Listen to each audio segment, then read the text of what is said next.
오늘 말씀의 제목은 따라하십니다. 그때야 알리라. 그때야 알리라 하는 말씀입니다. 전도서 3장에 보면 천하 모든 범사에 때와 기한이 있다. 날 때가 있으면 죽을 때가 있고, 병들 때가 있으면 건강할 때가 있고, 올라갈 때가 있으면 내려갈 때가 있고, 또 심판의 때가 있는가 하면 은혜의 때가 있다는 것입니다. 지금은 은혜의 때인 줄로 믿으시기 바랍니다. 은혜 받을 만한 때 은혜를 받은 사람은 심판을 면합니다. 요한복음 3장에 보니까는 예수님이 이 땅에 심판을 내리러 오신 분이 아니요, 심판에서 은혜로 구원하러 오신 분이에요. 예수님을 이 땅에 사는 동안에 영접을 하고 모시고 섬기고 사랑하며 살 때 그 사람은 심판이 물러가는 거예요. 왜 그러냐? 최후의 심판장이 백보좌에 앉으신 예수 그리스도입니다. 하나님께서 모든 하늘과 땅의 권세를 예수님께 다 주어서 마지막 때 인류 이 땅에 태어났다가 죽은 사람들 또 산 사람 다 그 앞에 모입니다. 쫙 지나가요. 빠질 수가 없어. 전쟁에 날아가는 사람도, 또 엄마 뱃속에 있다 죽은 사람도, 사람이라는 사람은 다 나와. 짐승들은 필요 없어. 사람은 다 나와. 그들의 행한 대로 다 심판을 주고 상을 주는데, 예수님의 피 흘린 공로를 영접한 사람은 내가 내 죄를 다 갚았다, 너는 죄가 없다, 심판이 필요 없다. 그래서 열외 그렇게 하는 겁니다. 군대에서 쓰는 말이 열외가 뭔지 알아요? 어디 뭐 전쟁 나가려고 딱 하다가 조금 신통치 않은 사람 있으면 너 열외, 또 작업을 나가려고 하다 너 열외. 어떤 때는 막 대장이 자기 사랑하는 사람을 싹 빼는 수도 있어. 이뻐 보이는 사람. 그 사람 안고 열에 번데면 놉니다. 남들은 죽어라 이라고 산에 올라가고 훈련하고 할 때 열외. 따로 예수 믿는 사람은 심판대에 올라갈 때 열외. 너는 안 가도 돼. 너는 심판 안 받아도 돼. 내가 다 받아. 이 은혜가 얼마나 크냐 그 말이에요. 그렇기 때문에 우리는 큰 은혜를 받아야 돼요. 예수 믿는 거, 교회 다니는 것만 중요한 게 아니에요.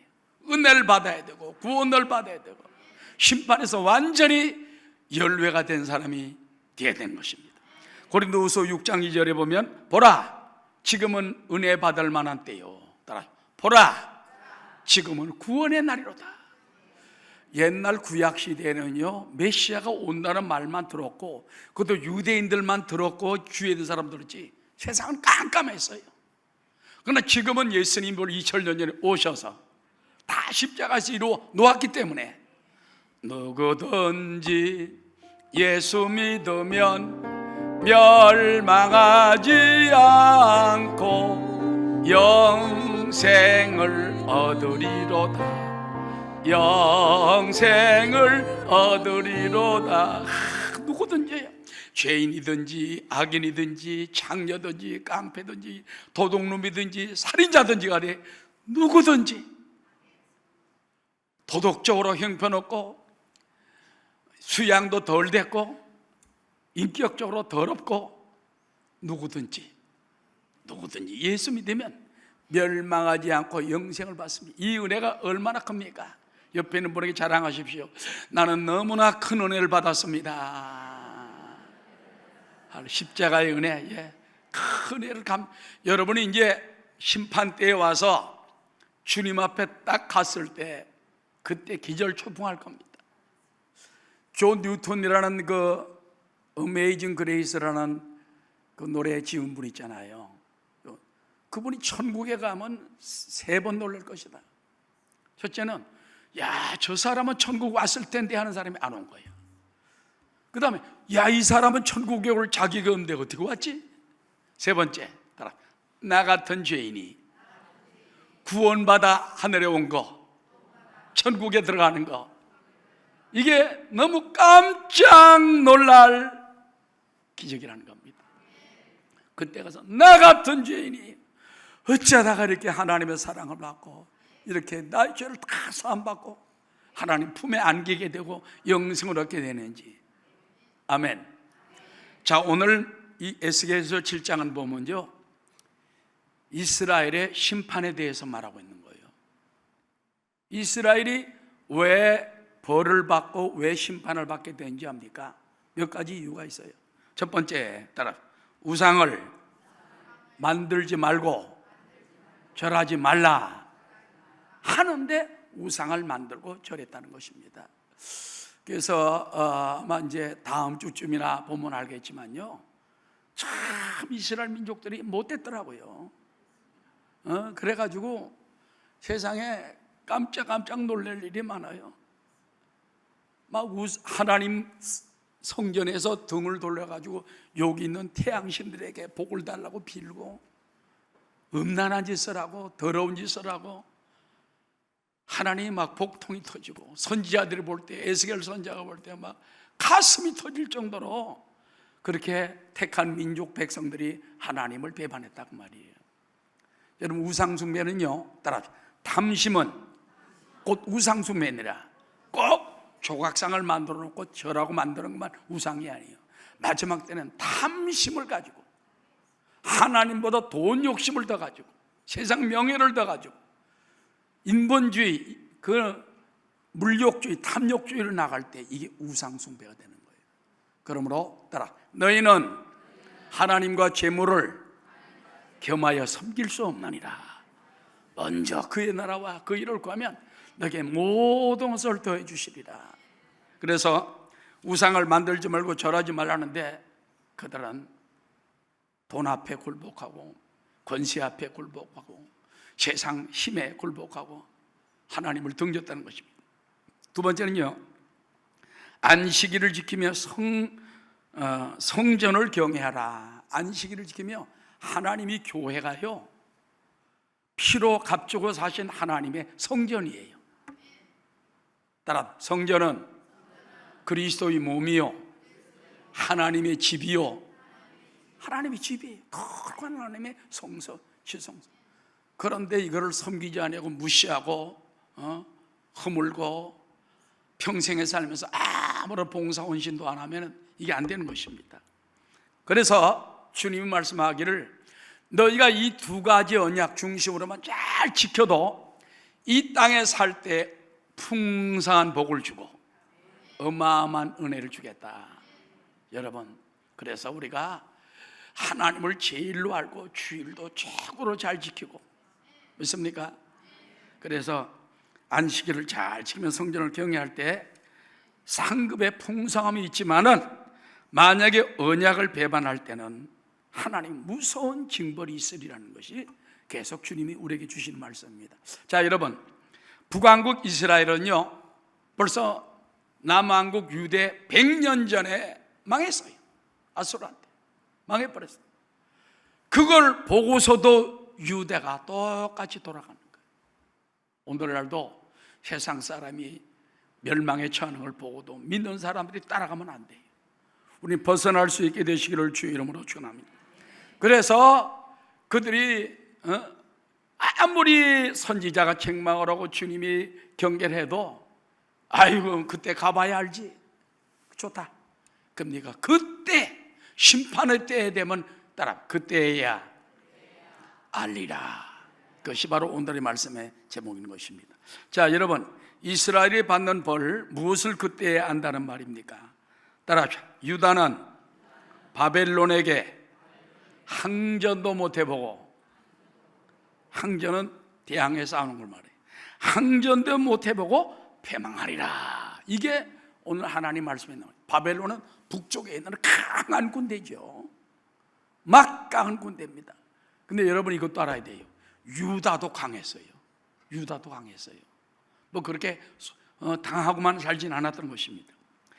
그래서 그들이 온갖 것을 다 준비를 해서 북에서 내려오는 바벨론을 우리가 이제 준비하자 그랬는데 하나님께서는 온갖 걸 네가 다 준비해도 소용없다 그랬습니다. 따라 온갖 것을 준비해도 전쟁에 나갈 사람이 없다. 쉽게 말하면 대포도 준비하고 탄약도 준비하고 불도 준비하고 막 양식도 준비하고 다 준비했어. 근데 막상 전쟁이 바벨론이 쳐들어오니까는 군사가 다 도망가 버렸어. 나갈 군사가 없다. 그럼 왜 그래 됐느냐? 이것은 하나님이 그들의 마음을 빼앗아 버렸기 때문인 것입니다. 자, 오늘 7장 14절 시작. 그들이 나팔을 불어 온갖 것을 준비하였을지라도 전쟁에 나갈 사람이 없나니 이는 내 진노가 그 모든 무리에게 이르렀습니다. 여러분, 군대 나갈 때는 나팔이 아주 중요합니다. 나팔, 기상나팔, 빰빠라밤 빰빰빠라밤. 그 다음에 취침나팔, 빠바밤 빠바밤 빠바밤 빠바밤. 이 취침나팔이 또 어떨 때는요 장례나팔도 돼요. 근데 취침나팔 불면은 이 군인들이 있다가 눈가가 촉촉해지면서 엄마 생각이 나는 거예요. 그 어떤 애 눈물을 쭉쭉쭉 흘려. 나는 잘 안 울었어. 우리 형님들이 워낙 군대 출신에 세게 갔다 와가지고 나는 뭐 넷째 아들이니까 하나 형님들 가는 건 내가 못 갈까 그러고 하니까 눈물 날 필요가 없더라고. 그래서 여러분, 그뿐만 아니라 전쟁 준비 나팔과 전투 나팔이 있다는 거예요. 나팔 다 준비해가지고 이제는 막 전쟁 시작! 나팔 불고 나가려고 하는데 나팔을 불어도 군인들이 오질 않아요. 모집 나팔을 불어도 안 하고 준비해라 해도 안 되고 다 있는데 군사가 없다고 말이에요. 이건 왜 그런 줄 압니까? 따라 하나님의 진노가 쏟아져 내렸기 때문이다. 하나님의 진노가 쏟아져 내릴 때는 사람들 마음이 다 죽고 식어가지고요 전쟁에 나갈 염이 안 생기는 거예요. 여러분, 하나님의 진노와 징계는 무엇 때문에 옵니까? 따라 우리의 죄 때문에 옵니다. 그래서 대한민국도 나라를 살리기 위해서 우리 1,200만 성도가 정말 간절히 기도해야 됩니다. 믿습니까? 절대 이 나라가 공산주의, 사회주의로 빠지면 안 돼.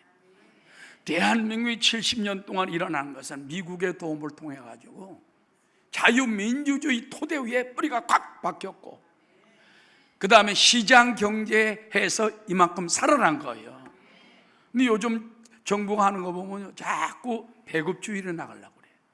젊은이들도 배급을 주고 늙은이들도 배급을 주고 다 배급을 주고.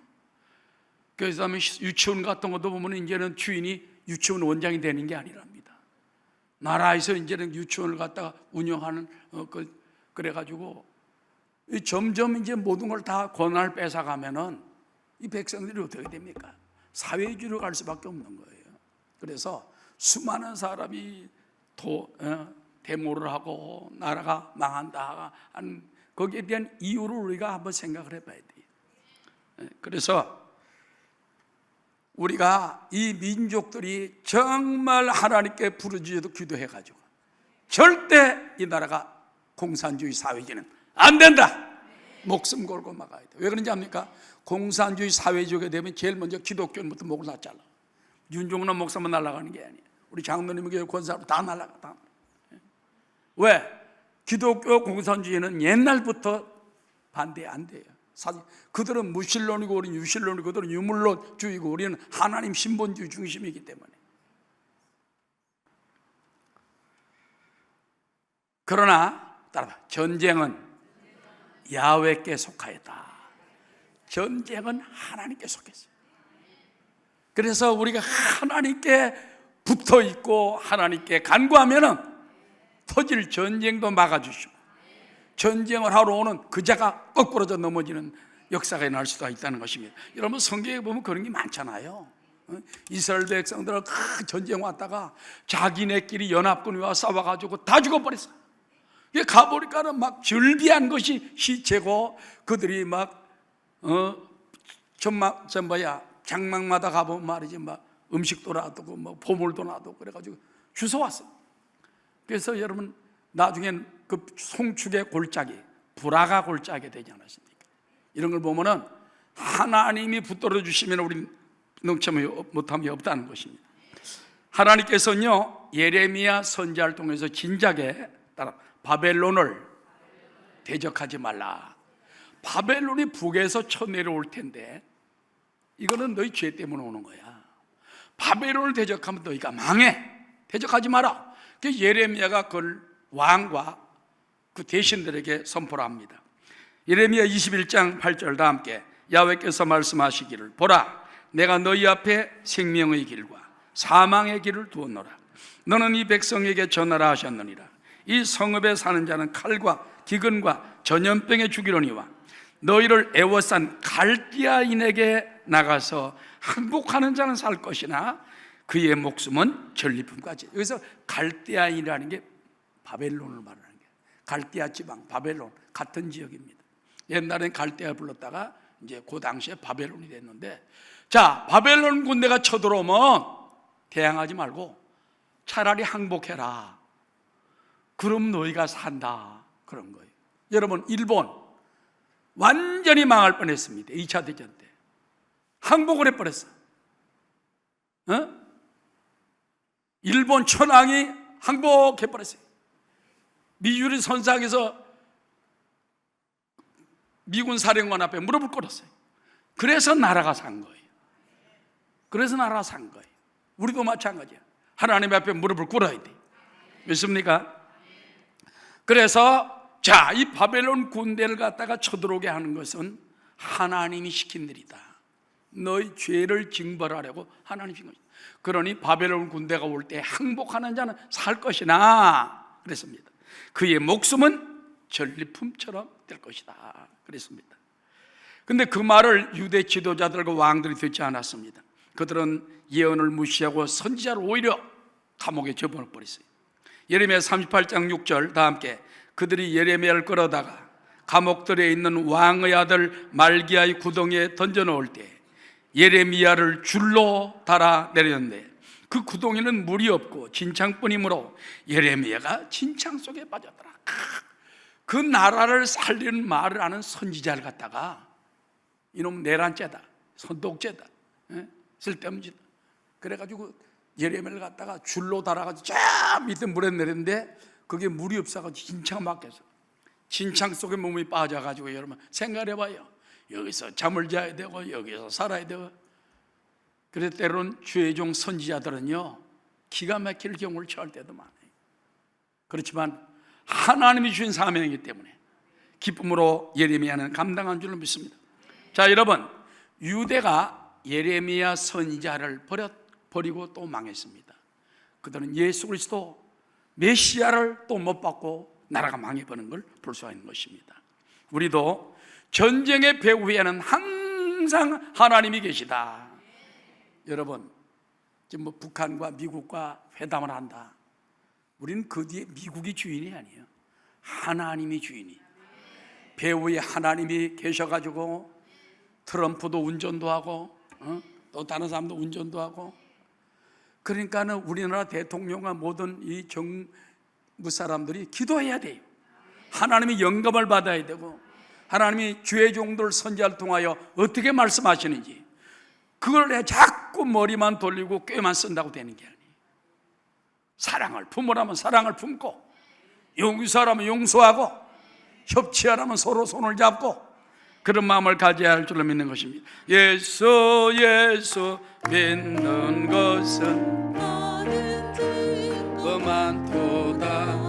예수 예수 귀한 예수 믿음 더욱 주소서. 자 그리하여 나팔을 불고 전쟁 준비를 다 했지만은 싸우려고 군사가 한 명도 안 나와. 이제는 바벨론에 항복하는 길밖에 없어. 그런데 그들은 그래도 살 길이 있지 않을까? 도망가면 되지 않을까? 숨으면 되지 않을까? 밖으로 나가면 되지 않을까? 머리를 굴립니다. 그러나 하나님은 그 다음에 또 말씀하시는 것입니다. 따라 진퇴양난에 처한 유대민족의 처참함을 보라. 자 15절부터 17절까지 말씀 다 함께 읽겠습니다. 밖에는 칼이 있고 안에는 전염병과 기근이 있어서 밭에 있는 자는 칼에 죽을 것이요 성읍에 있는 자는 기근과 전염병에 망할 것이며 도망하는 자는 산 위로 피하여 다각기 자기 죄악 때문에 골짜기의 비둘기들처럼 슬피 울 것이며 모든 손은 피곤하고 모든 무릎은 물과 같이 아플 것이라. 그래서 사람들이 그러면 예루살렘 성 밖을 나가서 밖으로 도망치자 그랬어요. 밖으로 나가자. 밖에 나가니까 바벨론 군대의 칼이 있어요. 이건 그동안 몇 번 말한 똑같은 말입니다. 그다음에 아내는 뭡니까? 아내는 양식이 떨어지니까 굶주림과 함께 전염병이 돌아가지고 죽는 거예요. 그러므로 저 멀리 산으로 도망가자. 그 산으로 도망간 사람은 조금 살긴 살았어. 그러나 성경에 보니까 골짜기에 비둘기처럼 산에 가서 먹을 것도 없고 잘 데도 없고, 그러니까 슬피 우는 골짜기에 비둘기 새끼처럼 되리라. 그런데 여러분, 우리가 죄 짓고 살면은 비참해요. 반대로 회개하고 삽시다. 말씀대로 삽시다. 주님을 사랑하며 삽시다. 자꾸 주님께 가까이 나가야 돼요. 믿습니까? A.W. 토저라는 사람이 쓴 글에 보면은 그리스도인들이 늘 그리스도를 원하고 그리스도의 충만함을 원할 때 참된 그리스도인이 되지, 그리스도는 제껴놓고 자꾸 딴 생각만 하면은 그거는 벌써 죄인이라는 겁니다. 죄인. 그 예수 믿는 사람은 날 구원하신 예수님, 하나님, 성령님 자꾸 생각을 해야 돼요. 자꾸. 그래서 새벽에도 나와서 성령님을 의지하고 또 성경을 읽고서 하나님 계심을 깨닫고, 저도 요즘 보면 창세기 읽으면서 굉장히 내가 은혜를 많이 받았어요. 야, 그럼 저는 이제 현대어 성경으로 많이 봅니다. 뭐 세번역도 보고 때로는 뭐 영어 성경도 보고 이렇게 보는데, 정말 야, 이렇게 또 은혜가 될까? 읽어도 은혜가 되고, 저도 100번 이상 읽었는데 읽으면 또 은혜가 되고, 읽으면 또 믿음이 생기고, 읽으면 또 축복이 되고. 할렐루야. 말씀 안에 온전히 서게 되시기를 주의 이름으로 축원합니다. 자, 레위기서 26장 36절에 보면은요, 여기도 비슷한 말씀이 나옵니다. 다 함께, 너희 남은 자에게는 그 원수들이 땅에서 내가 그들의 마음을 약하게 하리니 그들은 바람에 불린 잎사귀 소리에도 놀라 도망하기를 칼을 피하여 도망하듯 할 것이요, 쫓는 자가 없어도 엎드러질 것이라. 그들은 쫓는 자가 없어도 칼 앞에 있음같이 서로 짓밟혀 넘어지리니 너희가 원수들을 맞설 힘이 없을 것이요, 너희가 여러 민족 중에서 망하리니 너희 원수들의 땅이 너희를 삼킬 것이라. 그러니까 여러분, 하나님의 은혜가 떨어지고 보호가 떨어지니까요, 도망은 가는데 다리에 힘도 없고 무릎이 다 풀려가지고 엎어지고 쓰러지고 자기네끼리 부딪히고 자기네끼리 싸우고 엉망진창이 되는 거예요. 이 나라가 살려면, 할렐루야, 우리 오직 주님으로 다시 한번 눈물로 기도하게 되시기를 주의 이름으로 축원합니다. 너는 내게 부르짖으라. 내가 내게 응답하였고 내가 할 때마다 크고 비밀한 일을 보이리라. 자꾸 밖으로 나가 살아가지 말고, 안에서 어떻게 전염병과 기근을 이길까 생각하지 말고, 저 산에 가서 비둘기 새끼처럼 슬피 울며 탄식하지 말고, 너는 내게 부르짖으라. 내가 내게 응답하겠고 알지 못하는 크고 비밀. 그러므로 우린 피난처를 찾아가야 돼. 피난처가 어디죠? 만세 반석 대신 예수님이 우리의 피난처가 된 것입니다. 시편 18편 1절 다 함께, 나의 힘이신 야훼여 내가 주를 사랑하나이다. 야훼는 나의 반석이시요 나의 요새시요 나를 건지신 이시요 나의 하나님이시요, 따라 내가 그 안에 피할 나의 바위시오니 나의 방패시요 나의 구원의 뿌리시요 나의 산성시로. 그러니까 하나님은 피난처가 되고 반석이 되고 요새가 되고 바위가 되고, 주님께 수고하고 무거운 짐이 아들아 다 내게로 오라. 내가 너희를 쉬게 하리라. 우리 주님께 맡긴 여러분 되시기 바랍니다. 피난처에 있으니 환난을 당한 자 이리 오라.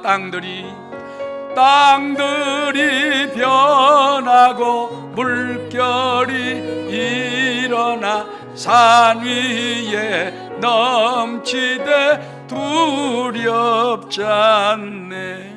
자, 이제 이스라엘은 망했죠. 유대 나라로 이제는 또 바벨론을 쫓겨 도망을 갑니다. 그 도망치는 날에 온갖 두려움과 수치와 능욕이 그들을 덮을 것이라는 것입니다. 18절 다 함께, 그들이 굵은 배로 허리를 묶을 것이. 원래 굵은 배를 지는 것은요, 극한 슬픔, 장례를 당한 마음입니다.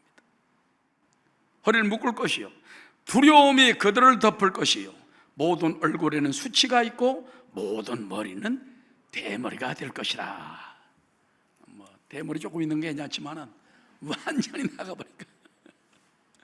혹시 여기 그런 분 계시면 용서하시기 바랍니다. 근데 여러분, 대머리가 원래요, 그 축복이에요. 대머리는 하나님이 너무 사랑한다고 쓰다듬어 가지고 그랬다잖아요. 대머리 치고 가난한 사람이 없대. 거지 중에 대머리 찾아보면 없대요. 대머리 다 잘 산대. 할렐루야. 그 다음에 여러분, 네 번째 보면 모든 은금으로도 구원과 참된 평안을 얻지 못해. 지금 시대는 사람들이 돈이면 제일인 줄 알아요. 돈이면 뭐 옛날에 양반도 사고 권세도 사고 뭐 다 샀습니다. 그러나 여러분, 돈도 한계가 있어요. 하나님의 심판의 때가 되면은 돈도 필요 없고 음도 필요 없고 금도 필요 없고 오물같이 그들이 다 버려요. 따라합시다. 마지막 최후의 심판의 날에 은금이 나를 구원하지 못합니다. 명예가 구원하지 못해요. 여러분의 선행에 구원하지 못해요. 예수의 피가 없으면 하는데, 예수님의 공로 없이는 아무것도 안 되는 것입니다. 오직 예수님만이 우리를 구원에 이르게 하는 것입니다. 19절에 보니까는 그들이 그 은을 거리에 던지며 그 금을 오물같이 여기리니 이는 야훼 내가 진노를 내리는 날에 그들의 은과 금이 능히 그들을 건지지 못하며 능히 그 심령을 촉하게 하거나 그 창자를 키우지 못하고 오직 따라 죄악의 걸림돌이 되미로다. 때로는 마지막 때 심판 때가 되면요, 이 돈이 또 은금이 죄악의 걸림돌이 된다는 겁니다. 여러분, 세계에서 돈을 제일 많이 가졌던 여인의 이름이 있습니다. 바바라 해턴이라는 미국 여성입니다. 그녀는요, 개인 자기 전용 철도가 쫙 깔려 있어. 그래서 자기 철도 타고서 왔다 갔다 해. 그런 거 없지 여러분. 그 다음에 두 번째, 자가용 비행기가 여러 대 있는데 자가용 제트 비행기까지 있어. 뿡 한번 바로 가. 웬만한 사람은 뭐 헬리콥터 타다니고 자가용 비행기 타는 사람 많아요, 미국 가면은. 그렇지만 이분은 여성인데도 자가용 제트 비행기 타고 쉥. 그뿐만 아닙니다. 보석을 수십억 달러, 수백만 달러, 수십억의 보석으로 자기 몸을 이렇게 쫙 깼는데 보통 여기 달고 있는 보석만 수십억이 돼. 그것만 거다가 부자 돼. 자, 그래서 18살 때 뉴욕의 리츠칼튼 호텔에서 사격에 데뷔하는 무도회를 열었습니다. 그때 무도회장의 장식을 위해서 멀리 미국 서부 캘리포니아에서 자작나무와 상록 교목인 유칼리 나무까지 옮겨오는 그런 등 무려 5만 5천 달러, 약 6천만 원 정도의 경비를 지출했다는 것입니다. 그녀는 잠깐 여행을 갈 때도 70종류가 넘는 보석도를 쭉 가방에 넣어가지고 다니면서 여행 가도 그냥 얼마나 보석을 좋아하는지. 그런데 이분은 평생 7번 결혼했대. 대단합니다. 들어보세요. 그는 15살 때 러시아 망명 귀족 알레크 시무디바니와 이름도 길다.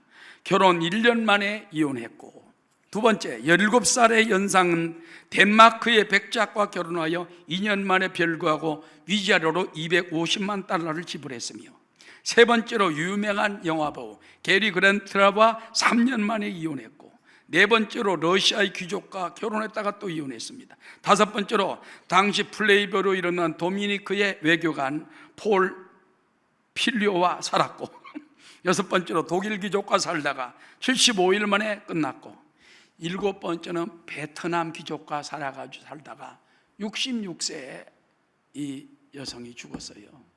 그런데 비참한 것은 그분은 죽기 전에 두 가지 중요한 말을 남게 됩니다. 잘 들어보세요. 첫째, 돈이 나에게 준 것은 불행과 고통밖에 없다. 그 어마어마한 돈을 가지고 돈이 나에게 준 건 불행과 고통밖에 없다. 두 번째는 뭔지 압니까?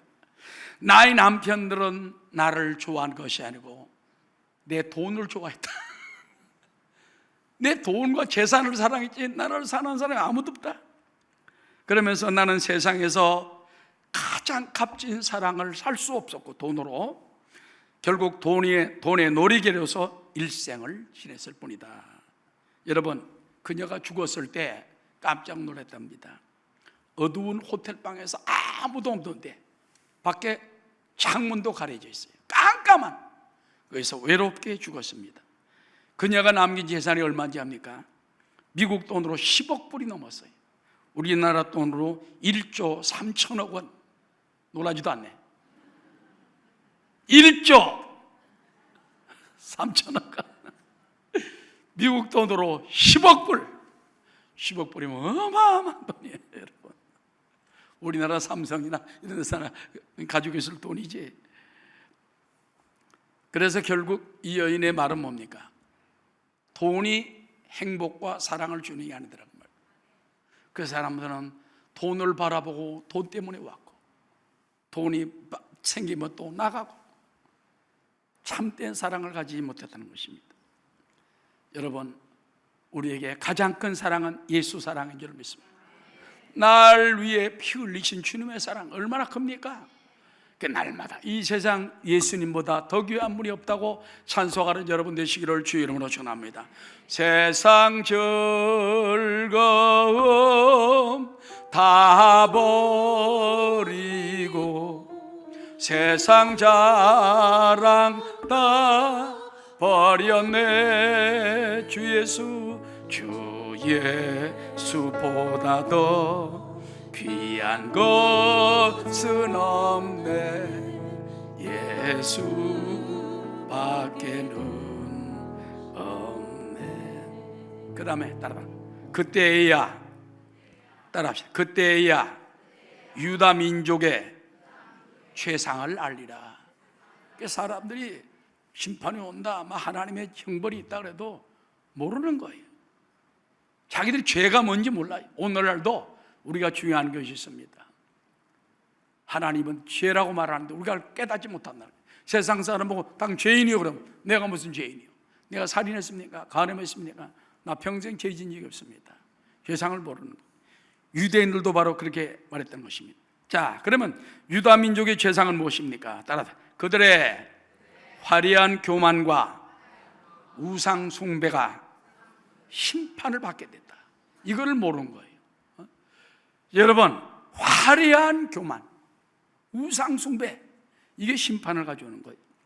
20절부터 22절 시작. 그들이 그 화려한 장식으로 말미암아 교만을 품었고 또 그것으로 가정한 우상과 미운 물건을 만들었은즉 내가 그것을 그들에게 오물이 되게 하여 타국인의 손에 넘겨 노력하게 하며 세상 악인에게 넘겨 그들이 약탈하여 더럽히게 하고 내가 또 내 얼굴을 그들에게서 돌이키리니 그들이 내 은밀한 처소를 돌이키고 포악한 자도 거기 들어와서 더럽히리라.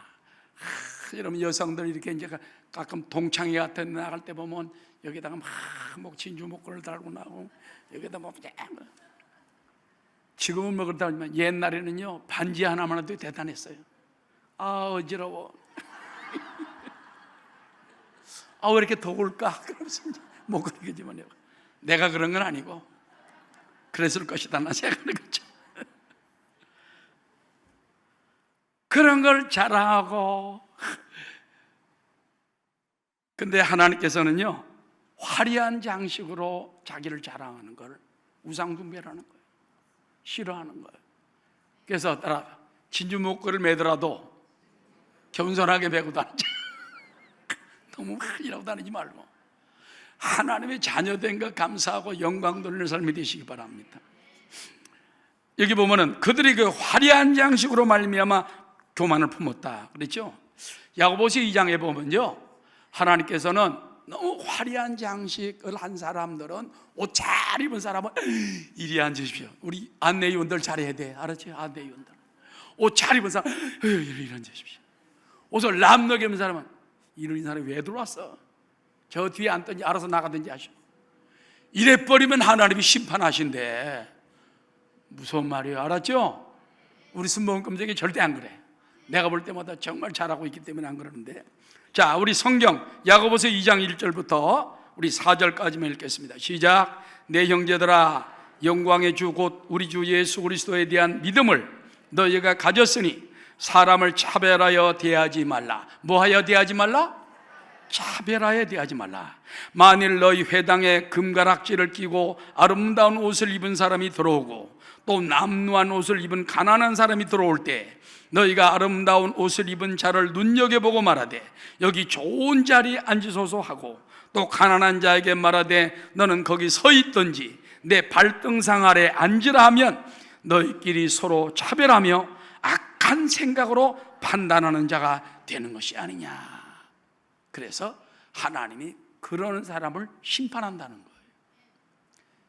유다 나라가 하나님 은혜로 살면서 너무 그렇게 돈 많이 벌고 권세가 있고 화려한 옷을 입고 그런 사람만 여기 앉으시오.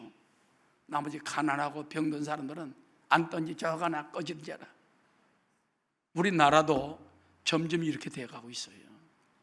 그래서 따라합시다. 약한 자를 돌보는 마음을 주소서. 하나님 은혜를 주셔야 돼. 은혜를 주셔야 돼. 할렐루야. 그래서 우리 교회 혹시 남루한 옷을 입고 오더라도 영혼이 중요합니다. 부자의 영혼이나 남루한 영혼이나 남루한 옷을 입으면 똑같은 영혼이에요. 문제는 그 영혼이 마음을 열어가지고 영접할 때 그 사람에게 천국이 있고 영접하지 않는 사람은 구원이 없다는 거예요. 그러므로 만약에 이렇게 잘못하게 되면 하나님께서는요 막 성소에까지 그런 일이 있는 것을 아주 싫어하시다는 것입니다. 따라합시다. 그들의 죄값으로 너희들이 악한 이방인의 침략을 받을 것이다. 여러분, 이방 바벨론 군대가 쳐들어와가지고 막 그냥 지성소까지 다 더럽히고요, 하나님 성막을 성전을 날려버리고 다 보물을 다 뺏어가서 자기 나라로 가져버리고, 그 귀한, 왜 그랬을까요? 하나님이 내버린 거예요. 하나님은 성전에 어떤 귀한 것보다 때로는 우리의 신앙 중심이 중요한 줄로 믿습니다. 피 흘리는 죄와 포악이 성읍에 가득 찼기 때문이다. 그래서 극악한 이방인들을 하나님이 데려와서 집을 점령하게 하고 유대의 교만을 꺾고 성소가 더럽힘 당하게 만들어 주신 것입니다. 자, 23절 그리고 24절 다 함께 시작. 너는 쇠사슬을 만들라.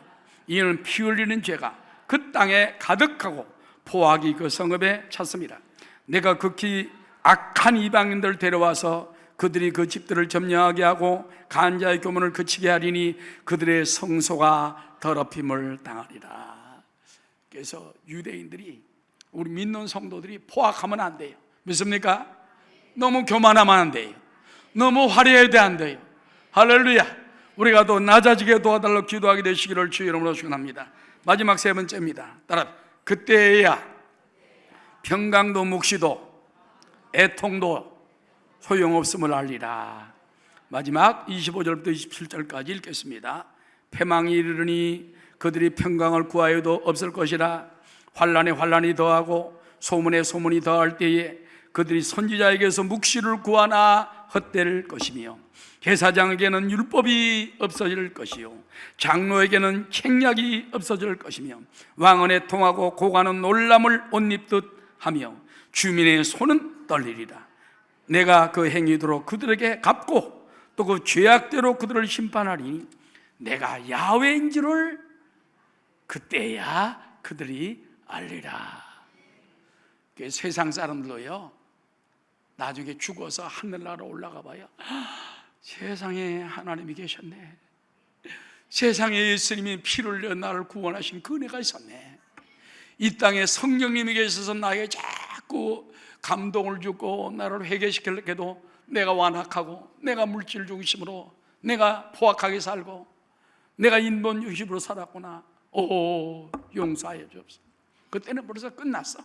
틀렸어. 그때는 벌써 끝난 상황인 것입니다. 자, 결론적으로 오늘 우리가 에스겔 7장을 통해 주신 말씀은 하나님께서는 우리에게 언약을 주었어요. 언약을 파기하면 반드시 심판이 임한다. 구약 시대는 10계명 그리고 여러 가지 계명이잖아요. 율법들이 있잖아요. 이거를 어기면 주님께서 말했습니다. 너희가 율법을 지키면 복을 받을 것이, 흥하고 성할 것이, 너희가 율법을 어기면 망할 것이, 하나님 심판을 받으리다. 지금 오늘날 시대는 무엇입니까? 첫 번째가 예수 그리스도예요. 두 번째가 말씀이에요. 할렐루야. 세 번째가 성령님이 인도하심을 따라서 우리가 살아가는 것입니다.